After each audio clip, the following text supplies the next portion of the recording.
Let's move into how that preparation that you talked about before translates into deposition strategy, and that's where TranscriptPad fits in. Yeah. You said that TranscriptPad became central to your workflow pretty quickly. What problem did it solve for you immediately? Oh, well, I keep all my depositions.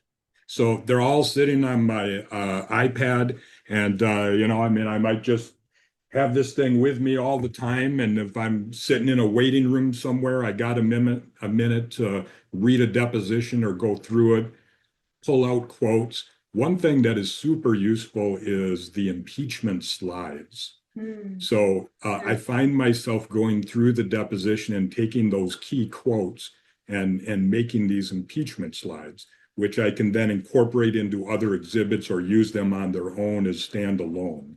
And that's extremely useful. The other thing about just having your transcripts with you all the time is it's easy to then go back and look at the transcripts, not from even the eye of preparing that case, but from the eye of how can I do depositions better in the future, and seeing what sort of questioning works and what sort of questioning doesn't, and being able to adjust that for the next time that you do it. It's really helpful for that.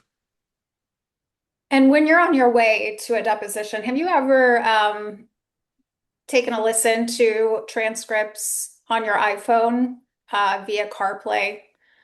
Have you ever Yeah. downloaded those apps to your iPhone and been able to review transcripts to prepare? Yeah, I did that just recently, kind of out of curiosity when that came down.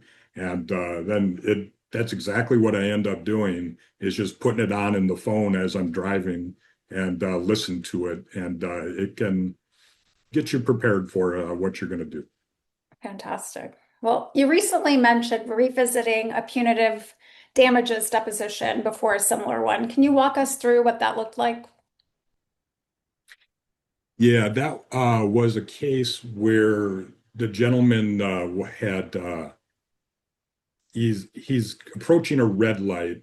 The witness behind him says the light turns yellow, it turns red, it's red for 5 to 8 seconds as he just motors right through the intersection and smashes into my client.